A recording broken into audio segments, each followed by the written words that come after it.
Olá, meus amores, boa noite. Como é que vocês estão? Animados, esperançosos com essa prova que tá chegando? Veja só, hoje eu trouxe top 10 temas, que são aqueles temas básicos, corriqueiros, que a FGV adora, e a gente vai ver um por um, e eu tenho certeza que pelo menos 3 questões vão sair daqui da sua prova, pelo menos, tá? Então preste atenção nos detalhes. Essa é só a primeira das nossas revisões. Teremos 3 revisões hoje e nas vésperas de prova, na sexta e no sábado, ao vivo, lá diretamente da sede do SES, tá? Então hoje é só a primeira, o start, que a gente vai ver algumas matérias, mas eu quero bater com vocês ali praticamente com o Código Penal inteiro, para que você consiga garantir suas 6 questões de direito penal. Vamos embora? Lembrando que qualquer dúvida que você tiver, é só entrar em contato comigo por meio do meu Instagram, @CintiaVeras_. Lá nos meus destaques tem mais de 1000 questões gratuitas para você fazer treino e comentários também. Naquela parte dos destaques no Instagram, é só clicar e antes de dormir, ó, fazendo simulado para você treinar e chegar afiado na prova, tá? Vamos embora. Top 10 temas, nossa primeira revisão de 3, tá? Lei penal no tempo do crime. Lei penal no tempo e no espaço é uma aposta muito grande para mim. Tanto tempo do crime quanto lugar do crime. Teoria da atividade, teoria da ubiquidade. Ali o início do Código Penal é muito importante que você saiba, tá? Princípio da territorialidade, extraterritorialidade, aquelas hipóteses onde necessariamente serão aplicadas leis brasileiras, aquelas outras hipóteses de extraterritorialidade que condicionada, incondicionada, tudo isso eu quero que você revise, porque eu acredito que vem uma questão na sua prova, assim como lei penal no tempo, leis excepcionais, leis temporárias, abolício crimes, tudo isso eu acho que pode vir na sua prova. Uma questão falando ou sobre o tempo do crime ou lugar do crime, tá? Teoria da atividade ou ubiquidade. Simbora, tempo do crime. Primeira coisa que eu quero que você lembre é o artigo 4º. Veja, considera-se praticado o crime quando ocorre a ação ou a omissão delituosa, não importando o lugar do resultado. Como assim, Cíntia? Veja só, se hoje eu dou um tiro em Clóvis, e Clóvis foi socorrido para o hospital, passou 5 dias internado, foi para casa, veio morrer 10 dias depois. Para o direito penal, o tempo do crime é hoje, a data de hoje, dia 25 de novembro de 2025. Pouco importa quando ele veio a falecer, a data do crime é hoje. Então, o tempo do crime, para que a gente considera, é quando ocorre a ação ou omissão. Isso é muito importante, inclusive para a gente ver questões de imputabilidade ou inimputabilidade, se era menor de idade na época do crime, como era que estavam as circunstâncias na época do crime, se era inteiramente incapaz de entender ou se determinar de acordo com aquele resultado. Então, o tempo do crime é muito importante, tá? Continuando aqui, a gente vê os conflitos das leis penais e, muito importante, é o abolício crimes que a gente encontra no artigo 2º, que tem uma pegadinha que pode cair na sua prova, desculpe. O abolício crimes nada mais é do que a abolição de um crime. Lembra que até 2005, antes da reforma do Código Penal, tinha lá no Código Penal o crime de adultério. Veio a reforma do Código Penal e aboliu esse crime, tirou essa conduta do ordenamento jurídico, disse que essa conduta não era mais criminosa. Então houve uma abolição do crime, um abolício crimes. Lembra que quando acontece um abolício crimes, você precisa gravar isso, todos os efeitos penais eles cessam. Então quem estava sendo processado não é mais. Se uma pena era mais grave e de repente tornou-se uma pena mais branda, mais leve, então tudo isso é para o benefício do réu. Lembra daquele princípio penal constitucional que lei penal não retroagirá salvo para beneficiar o réu, princípio da irretroatividade da lei penal. Então veja, quando eu tenho a abolição do crime, eu estou dizendo que aquela conduta que era considerada criminosa não é mais. Cessam todos os efeitos penais. Quem estava sendo processado acabou o processo, quem transitou em julgado acabou, tudo acabou. Mas persistem os efeitos civis. Lembra também que todo ilícito penal gera, consequentemente, um ilícito civil, ou seja, um direito à indenização. Então, na época do adultério, quem estava sendo processado por adultério, que a gente sabe que não existe, na vida real não acontecia mais, mas digamos que sim, quem estava sendo processado por adultério, cessaram-se todos os efeitos, ainda que tivesse sido condenado e etc. Mas as indenizações nas várias cíveis persistiram. Então, abolício crimes, o que é que eu quero que fique na sua cabeça? É a abolição de um crime. Os efeitos penais, eles cessam, acabam 100%, mas os efeitos civis, eles persistem. Cíntia, o abolício crimes, ele pode ser aplicado ainda que a sentença penal tenha transitado em julgado, ainda que a sentença penal tenha transitado em julgado. Pouco importa se está na fase de inquérito, na fase do processo criminal mesmo, ou se já transitou em julgado, é aplicado sim os efeitos do abolício crimes, tá? Então, o artigo 2º diz pra gente: ninguém pode ser punido por fato que lei posterior deixa de considerar crime, cessando em virtude dela a execução e os efeitos penais da sentença condenatória, mas os efeitos civis, eles persistem. Ainda dentro de lei penal no tempo, a gente tem a extratividade da lei penal. O que é isso, Cíntia? Lembra que eu acabei de dizer que na Constituição Federal tem um princípio penal constitucional chamado princípio da irretroatividade da lei penal. Significa o quê? Que lei penal, quando uma lei penal nova surge, ela mata, ela revoga a lei antiga. Se surgir uma nova lei, a lei antiga morre, ok? Então, a lei penal é daqui para frente, tempus restiatum, daqui para frente. Se surge uma lei penal hoje, entra no ordenamento jurídico hoje, os efeitos dela são só daqui para frente, para quem cometeu os crimes daqui para frente e não daqui para trás. Mas na lei penal no tempo, a gente tem a extratividade da lei penal, que é a dança da lei penal no tempo. É quando a lei penal vai para frente, vai para trás, é uma lei nova que vai ser aplicada a fatos antigos, é uma lei já morta que pode ser aplicada a fatos que vão acontecer mais para frente, depois que ela já morreu. Então, é a dança da lei penal. Por quê? Lei penal não retroagirá, salvo para beneficiar o réu, ok? Vamos continuar aqui. Então, o que é a retroatividade? Imagine que no dia 8 de fevereiro de 2025, tá? Clóvis cometeu um crime. Tá? E quando ele cometeu esse crime, estava em vigor a Lei X. E a Lei X dizia que para esse crime que ele cometeu, a pena era de 5 a 10 anos de reclusão. Passou-se o tempo, surgiu a Lei Y no dia 8 de outubro. E a Lei Y chegou e disse: olha, agora, para esse crime que Clóvis cometeu, a pena é de 3 a 8 anos de reclusão. Veja. Pelo tempo do crime, a gente entende que o tempo do crime é o local onde se praticou a ação ou omissão, né? Então, o tempo do crime é aqui no dia 8 de fevereiro. Ok, Clóvis está sendo processado aqui com uma pena que pode chegar até 10 anos de reclusão. Mas surgiu uma nova lei depois que Clóvis já tinha praticado o crime. Se essa lei é melhor, 3 a 8 anos de reclusão. Nesse caso, para beneficiar o réu, essa lei vai retroagir. Desculpe o erro de português que eu vou falar agora, mas voltar para trás, tá? Porque lei penal não retroage, salvo para beneficiar o réu, Nesse caso, a lei Y não é melhor, então os efeitos dela vão ser aplicados também a toda a galerinha aqui que praticou o mesmo crime de Clóvis, porque é uma lei melhor, tá? Regra geral, a lei é daqui para frente. Regra geral, essa lei Y só poderia ser aplicada a todo mundo que cometeu o crime após o dia 8 de outubro. Mas todo mundo que praticou o crime aqui antes, Clóvis, por exemplo, que praticou o crime sob o império da Lei X, que era uma lei pior, vai ser beneficiado também pelo Instituto da Retroatividade. Aí a gente tem também a ultraatividade. A ultraatividade, imagine que no dia 8 de fevereiro de 2025, sob o império da Lei X, Clóvis também comete um crime, tá? Passou-se o tempo, chegou a Lei Y, dizendo que para o crime que Clóvis cometeu, agora a pena era uma pena pior, de 5 a 10 anos. Ou seja, no tempo do crime, no dia 8, Clóvis cometeu um crime cuja lei era de 3 a 8 anos, era uma lei melhor. Depois surgiu uma lei pior. E agora, Cíntia, como é que faz?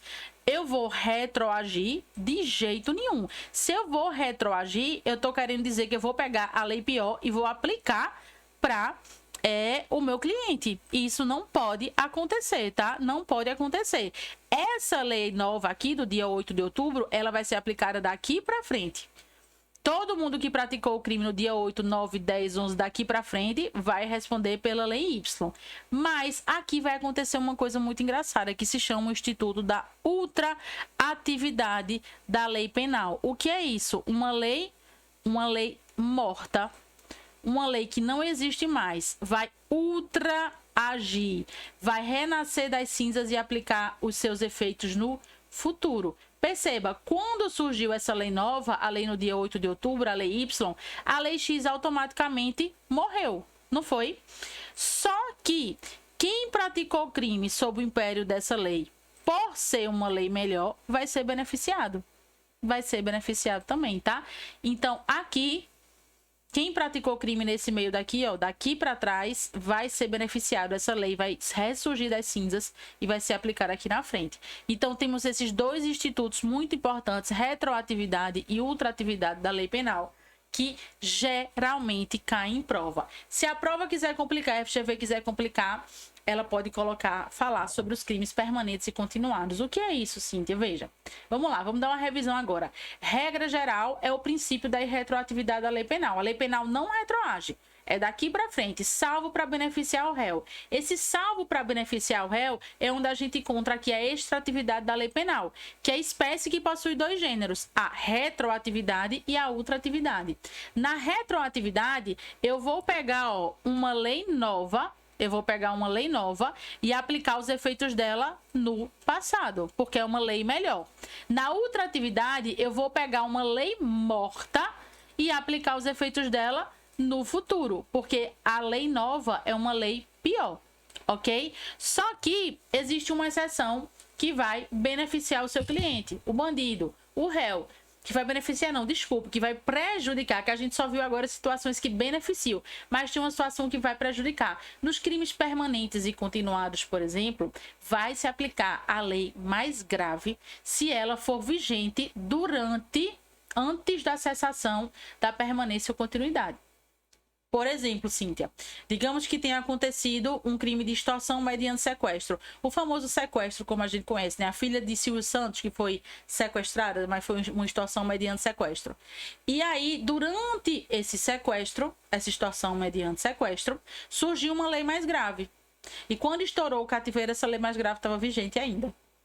Ou seja, vai ser aplicada a lei mais grave. Ah, Cíntia, mas antes vigorava uma lei que era mais benéfica. A gente não vai aplicar aí a extratividade da lei penal? A gente não pode aplicar, no caso, aí a ultratividade da lei penal? Não, porque existe essa exceção, uma jurisprudência que diz que no caso de crimes permanentes e continuados, vai se aplicar a lei mais grave, se essa lei mais grave era vigente antes da cessação da permanência ou da continuidade, tá? Então, se liga nessa exceção que pode vir na sua prova. E aqui caiu, né, na segunda fase, se eu não me engano, do último exame, a súmula 611 do STF, que a gente deu aí essa súmula na revisão também.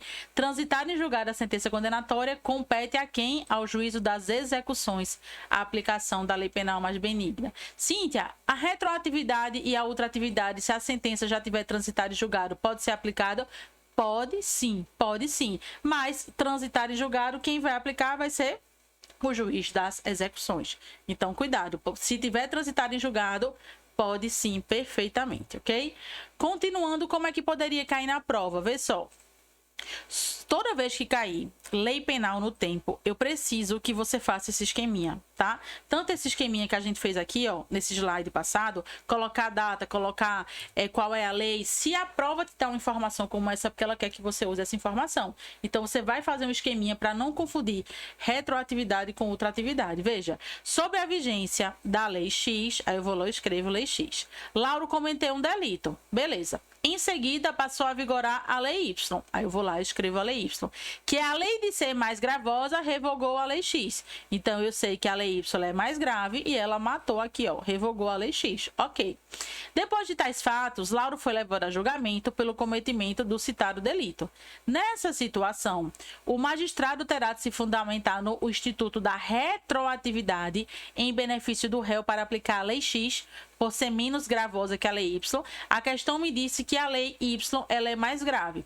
E está dizendo que o magistrado, o juiz, vai aplicar a retroatividade. A retroatividade eu sei que é aplicada no passado. Eu vou pegar uma lei mais grave, minha gente, e vou aplicar para o réu no passado? De jeito nenhum.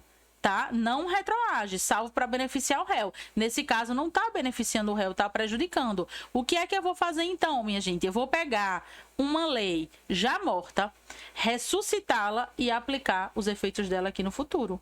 para que Lauro seja beneficiado, já que ela é uma lei melhor. Então, o erro dessa questão é dizer que é retroatividade. Não é a retroatividade, é a ultraatividade, ok?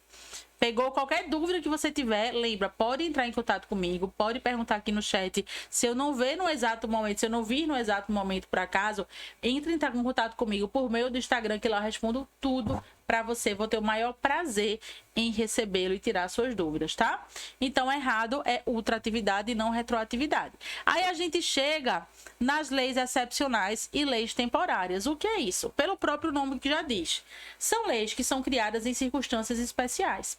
E elas têm os mesmos efeitos. Elas são autorrevogáveis e ultraativas. O que é que significa isso? Elas não precisam, quando surge uma lei excepcional ou uma lei temporária, elas não precisam que uma lei nova surja para revogá-las.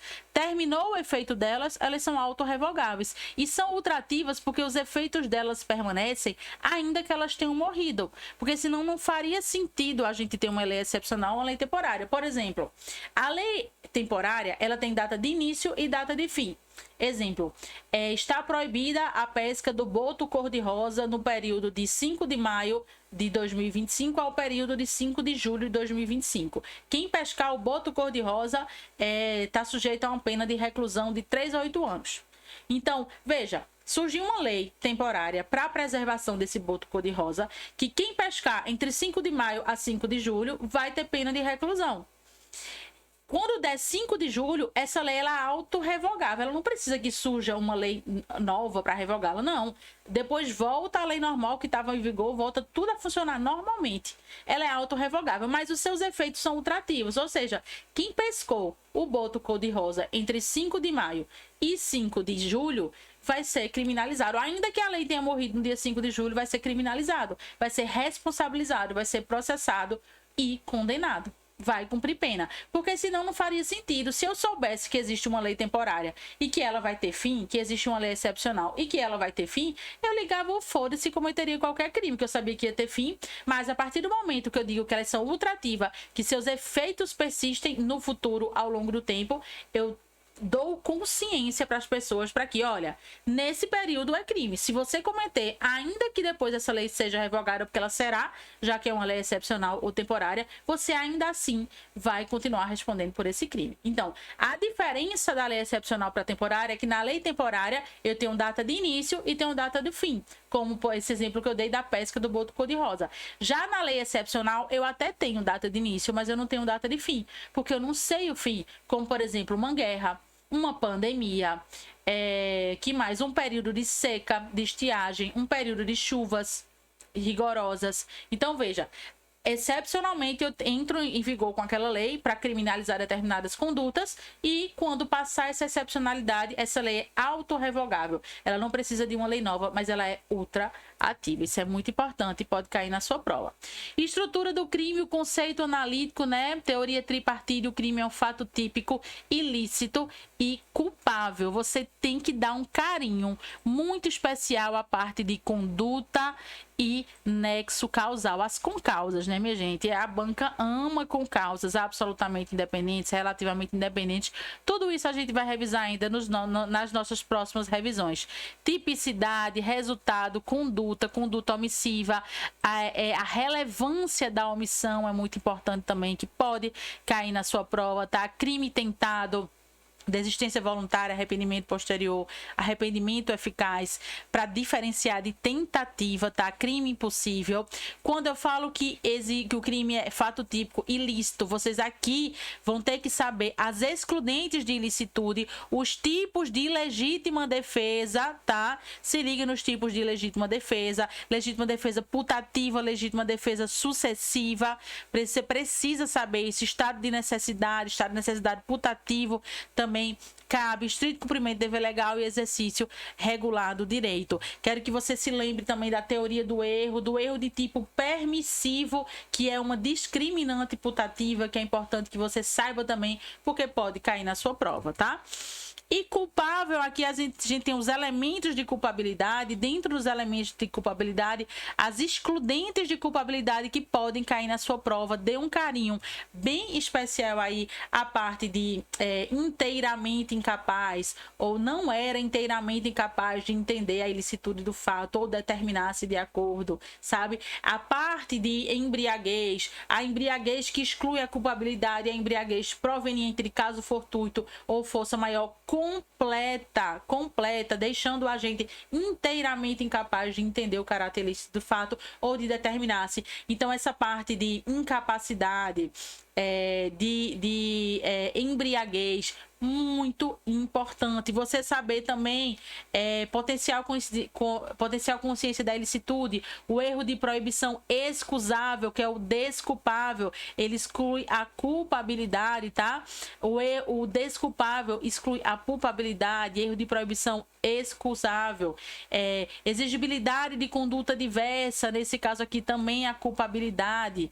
Então, tudo isso aqui você precisa lembrar. E a gente também vai fazer uma revisão mais específica sobre culpabilidade, tá? Vai diferenciar quando é que exclui, por exemplo, coação física irresistível, vai excluir aqui a tipicidade, o fato típico. Coação moral irresistível vai excluir aqui a culpabilidade, que a gente vai ver dentro de exigibilidade de conduta diversa. Tudo isso a gente vai desenvolver ao longo das nossas revisões. Nessa revisão específica, eu quero que você veja a parte da omissão penalmente irrelevante, que é a função do garante. Diz o seguinte, o parágrafo 2º. A omissão é penalmente irrelevante quando o omitente devia e podia agir para evitar o resultado. E aí o Código Penal traz 3 hipóteses para a gente. Tenha por lei a obrigação de cuidado, proteção e vigília, que é no caso da mãe, que sabe que o padrasto está estuprando a filha e se omite. Nesse caso, ela age em concurso de crimes, lembra disso, tá? Como partícipe, se ela participa aí desse estupro, ela é coautora. Ela responde como partícipe por estupro de vulnerável, junto com o companheiro, e se ela participa efetivamente, ela responde como coautora. De outra forma, assume a responsabilidade, aqui mais um garante, que é o salva-vidas, que, por exemplo, está mexendo no celular e uma criança se afoga. Homicídio culposo, nesse caso, né? Letra C, com seu comportamento anterior, criou o risco da ocorrência do resultado acontecer. Por exemplo, trouxe para vocês: Clóvis empurra Dulce, que não sabe nadar, ou seja, o comportamento de Clóvis fez com que Dulce caísse na piscina, e se ele não socorrer Dulce e ela morrer, ele vai responder por homicídio, porque ele criou esse risco. Então, são essas 3 hipóteses que o Código Penal traz para omissão ser penalmente relevante na função de garante. Aí aqui um checklist para você bater aquele olho bem rápido e fazer a revisão na sua prova. Veja, coação física irresistível exclui a tipicidade, tá? Tá dentro do fato típico. Hipnose e sonambulismo não tem consciência, não tem vontade, tá? A prova tem que deixar isso bem claro. Vai excluir também a tipicidade. Atos reflexos excluem também a tipicidade.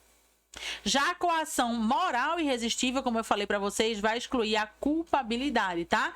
E o perdão judicial, pegadinha da pegadinha, exclui a punibilidade. Mas lembra que punibilidade não está dentro da teoria tripartite. Na teoria tripartite que a gente viu, é o fato típico, ilícito e culpável. Mas a punibilidade é relevante, tanto que não faz parte, mas é relevante. Tanto que a punibilidade, o perdão judicial, vai excluir a punibilidade, ok? Continuando aqui, nexo causal ou relação de causalidade, a gente tem o artigo 13, que é bastante importante. O resultado de que depende a existência do crime somente é imputável a quem lhe deu causa. Somente vai responder pelo crime quem deu causa a esse crime. Aí o próprio artigo 13 diz o que é causa. Causa é a ação ou omissão sem a qual o resultado não teria ocorrido. Mas é isso que cai dificilmente. Vai cair o parágrafo 1º, que é a exceção. Por que exceção? Nas concausas, a gente tem as concausas absolutamente independentes, onde o agente só vai responder pelos atos já praticados. E a gente tem as concausas relativamente independentes, onde o agente vai responder pelo resultado. Numa outra, na próxima revisão, aí eu vou aprofundar essa parte para vocês. Então, pega, nas causas relativamente dependentes, o agente responde pelo resultado. Ok, Cíntia, eu entendi. Mas existe uma exceção. O artigo 13, parágrafo 1º, diz que uma concausa relativamente independente superveniente, aqui o sujeito só vai responder pelos atos já praticados, quando ela por si só produziu o resultado. Como assim, Cíntia? Imagine que eu dou um tiro em Clóvis com a intenção de matar. Dei 5 tiros aqui, nos peitos dele, na caixa torácica dele. Dei 5 tiros, olhei assim pra ele, não, morreu, tô indo embora. Quando eu vou embora com a certeza que eu matei Clóvis, perceba, tive a certeza que matei. Uma pessoa vê Clóvis estirado no chão, chama a ambulância do SAMU, o SAMU socorre Clóvis com vida. No caminho para o hospital, essa ambulância se envolve num acidente de trânsito, e Clóvis vem a falecer não dos tiros que em virtude dos tiros que eu dei, mas em virtude do acidente de trânsito. Perceba, por que uma concausa relativamente independente? Porque Clóvis só estava dentro daquela ambulância devido aos tiros que eu dei. Se eu não tivesse dado o tiro em Clóvis, ele não estaria dentro daquela ambulância. Mas por que Clóvis não vai responder pelo homicídio, vai responder apenas pela tentativa de homicídio? Porque é uma concausa relativamente independente superveniente. Artigo 13, parágrafo 1º. Veja, se o artigo 13 diz que o resultado depende da existência do crime, somente é imputável a quem lhe deu causa, qual foi a causa da morte de Clóvis? Um acidente de trânsito. Então, eu não posso dizer que eu fui a culpada pela morte dele. Eu posso dizer que eu tenho a ver com essa morte, por isso que é uma concausa relativamente independente. Afinal, ele só estava ali dentro da ambulância porque eu dei os tiros, mas eu não posso dizer que eu fui responsável pela morte, porque ele não morreu devido aos tiros que eu dei, percebe? Então, eu não respondo pelo resultado, eu vou responder apenas pelos atos já praticados. No caso, foi uma tentativa de homicídio. Ok? Essa é a exceção, porque a regra é que eu responda, no caso de uma concausa relativamente independente, que eu responda sim pelos atos, que eu responda sim pelo resultado, tá? Pela consumação. Então, aqui eu dei os exemplos para vocês, provavelmente esse slide vai ficar disponível para revisão, tá? Inexigibilidade de conduta diversa, que é a coação irresistível e obediência hierárquica. Preste atenção, o artigo 22 traz o seguinte para a gente. Se o fato é cometido sob coação irresistível ou em estrita obediência à ordem, não manifestamente ilegal, a ordem não pode ser ilegal, de superior hierárquico, só é punível o autor da coação da ordem. A coação moral irresistível, veja, ocorre quando uma pessoa coage a outra a praticar determinado crime sob a ameaça de lhe fazer um mal grave. Imagine só que um bandido está com arma apontada para a cabeça do filho de Clóvis, que é gerente de banco. Clóvis é gerente de banco e o bandido está com a arma apontada para a cabeça do filho dele. Veja, deixa eu lhe explicar aqui. Clóvis é gerente de banco e chega lá um assaltante e bota a arma na cabeça de Clóvis e diz: Clóvis, é o seguinte, tá aqui seu filho. Aí ele faz uma videochamada. Tem outro bandido com a arma na cabeça do seu filho. Se você não botar assim aqui do cofre, não ficar em silêncio, esperar eu sair meia hora para poder pedir socorro, chamar a polícia, eu mando a pessoa que está lá com seu filho estourar os miolos da cabeça dele. Veja, é uma coação moral irresistível entre o dinheiro do banco, que o banqueiro nunca perde, e a vida do filho de Clóvis. Clóvis vai escolher a filha do filho dele. Então, Clóvis vai lá, coloca a senha, pega o dinheiro, coloca dentro de uma mochila, o assaltante sai do banco tranquilamente, só meia hora depois Clóvis vem chamar a polícia. Nesse caso, Clóvis não vai responder, tá? Inexigibilidade de conduta diversa, coação moral irresistível. Temos também a obediência hierárquica. Na obediência hierárquica tem que ter a hierarquia, tá, minha gente? O agente pratica o fato em cumprimento a uma ordem proferida por superior hierárquico. Agora, tem que essa ordem não pode ser manifestamente ilegal. Isso só se aplica aqui aos funcionários públicos, não aos particulares. Imagine só, o meu marido, por exemplo, ele é policial. Aí, digamos que ele tá lá acompanhado de um delegado de polícia, um superior hierárquico dele, e o delegado de polícia, enquanto meu marido tá ali na hora do almoço, tomando um caldo de cana, diz: eita, Rick, olha só, acabei de pegar em flagrante uma pessoa ali com uma arma vendendo droga. Vai lá, pega e prende. Aí meu marido vai lá, pega e prende aquela pessoa. Veja, um delegado dizer para um policial que viu um crime, um flagrante, e mandar aquele policial efetivar a prisão em flagrante, é uma ordem manifestamente ilegal? Não. É uma ordem manifestamente legal. Na cabeça do meu marido tá tudo certo. Só que meu marido não sabe que aquele é um inimigo do delegado. E o delegado mentiu. O delegado não viu nenhum flagrante, não viu nada. O delegado só quis causar o constrangimento a esse inimigo dele. Perceba, o delegado vai responder, o meu marido não. Porque foi uma obediência hierárquica, tá? Obediência hierárquica, porque a ordem era manifestamente legal. Se a ordem fosse manifestamente ilegal, meu marido também responderia. Como, por exemplo, na mesma situação, tá com o delegado vê uma situação de flagrante, manda fazer um baculejo, que ali é revistar o suspeito, e diz, bora, mete chute, mete tabefe, mete murro, mete soco, humilha, sabe? Ou seja, é uma ordem manifestamente ilegal. Nesse caso, os dois respondem, tá? Não se encaixa no conceito de obediência hierárquica. Crime possível versus delito putativo. No crime possível, existe uma previsão legal, né? Tá no artigo 17. Mas, por absoluta ineficácia do meio ou absoluta impropriedade do objeto, é impossível consumar-se. Ok? Nem se pune nem a caráter de tentativa. Como, por exemplo, tentar matar uma pessoa que já está morta. Ou tentar matar uma pessoa envenenada dando soro fisiológico. Tá?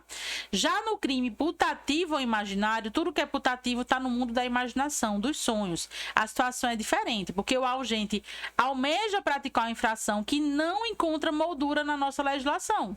Não tem na nossa legislação, não está lá no Código Penal, por exemplo.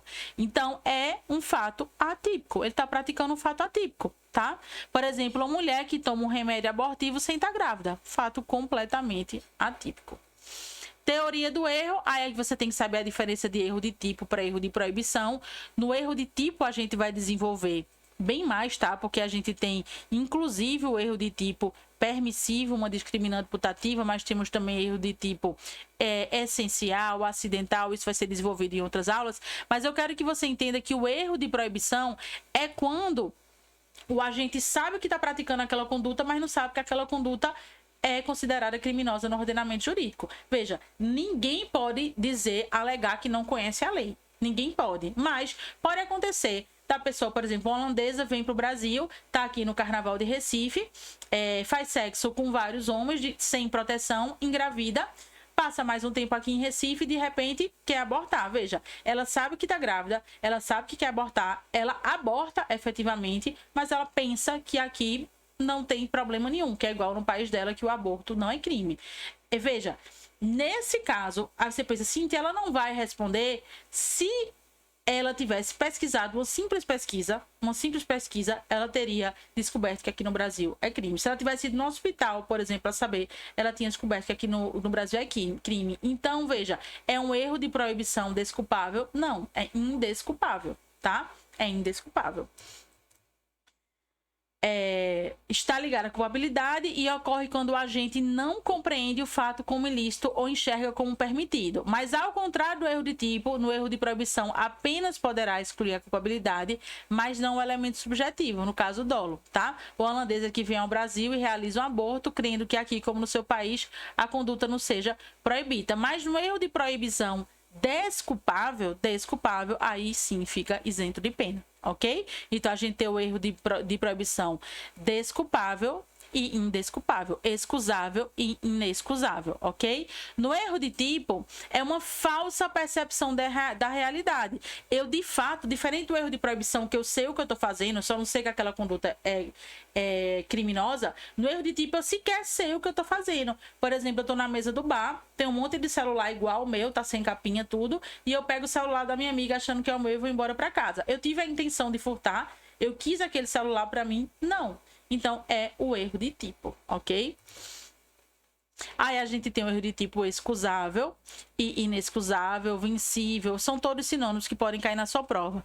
No erro de tipo excusável, desculpável, inevitável e invencível, vai excluir dolo e culpa, não responde nem a título de dolo, nem a título de culpa. Como, por exemplo, Clóvis foi caçar na selva, e numa selva que pode caçar, tá todo regularizado, o armamento dele tá tudo certinho, tudo assim, fidedigno, absolutamente dentro da lei. E aí ele observa um arbusto se mexendo, imagina que é um animal, ele observa, passa ali, ó, uns 3 minutos observando, ligando a lanterna e tal, até que pra ele tem certeza que tá matando um cervo, por exemplo.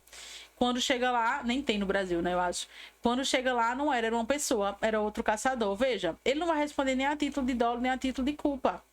ele simplesmente acreditou realmente que estava matando o servo. Mas esse erro de tipo essencial, ele pode ser evitável, pode ser vencível. Na mesma situação, se Clovis está lá no meio da selva, que pode caçar, tudo certo, regulamentado, e ele vê um arbusto se mexendo, na mesma hora ele dá um tiro, veja, faltou um cuidado, e depois ele observa que matou uma pessoa e não um animal, faltou um cuidado, se ele não tivesse tão desleixado, se ele tivesse observado mais um pouquinho, talvez ele poderia ter visto que era outro caçador e não um animal. Nesse caso, vai excluir também o dolo, porque o erro de tipo essencial sempre vai excluir o dolo, mas ele vai responder a título de culpa, vai responder por homicídio culposo, tá? Então, no desculpável, excusável, inevitável e invencível, a gente exclui dolo e culpa. No evitável, vencível e inexcusável, a gente exclui somente o dolo e responde a título de culpa.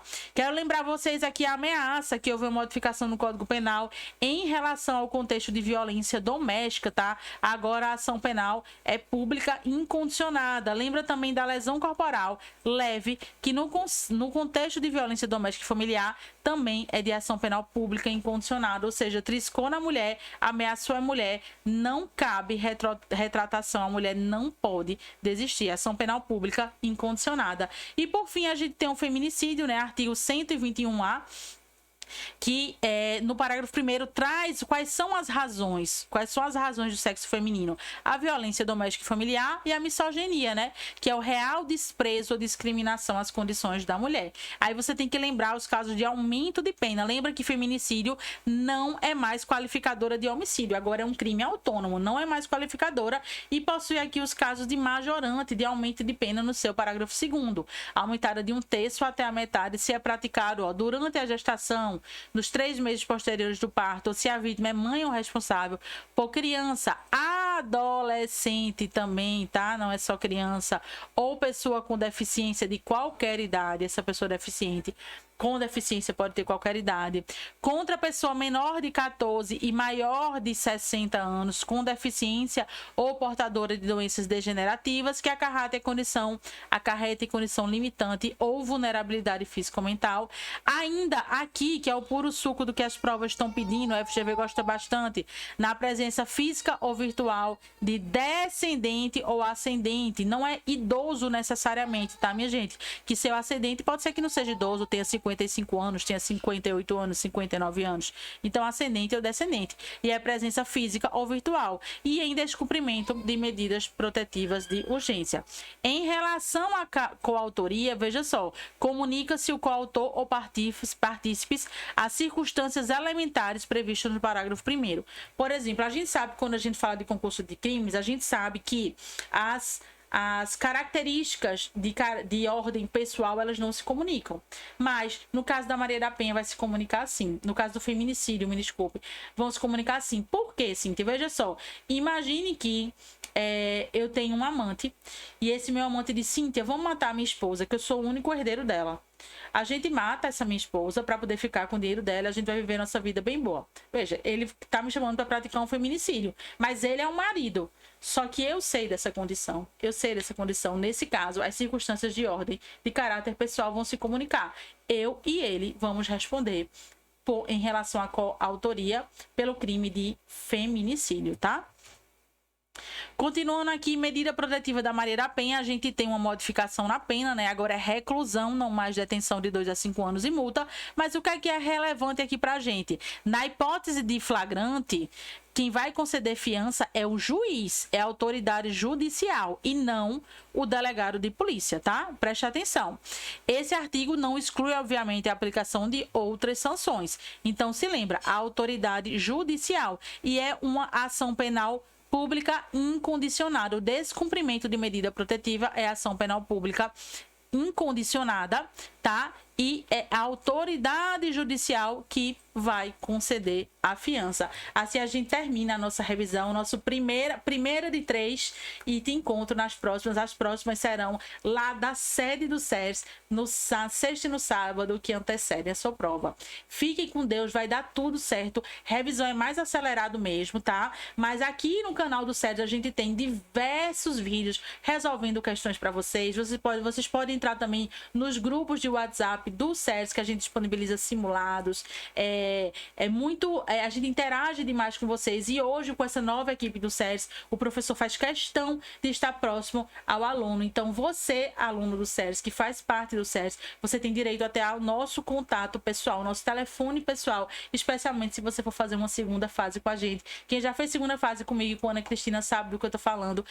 Você paga uma segunda fase, o valor de segunda fase, e ganha uma mentoria, tá? Um acompanhamento realmente personalizado, onde você terá o nosso telefone pessoal. É a gente que vai lidar diretamente com você. Você não vai falar com o monitor, você vai falar com a gente, tá?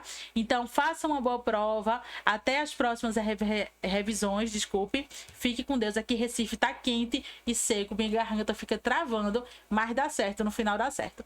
Um beijo, obrigada, fique com Deus e até a próxima.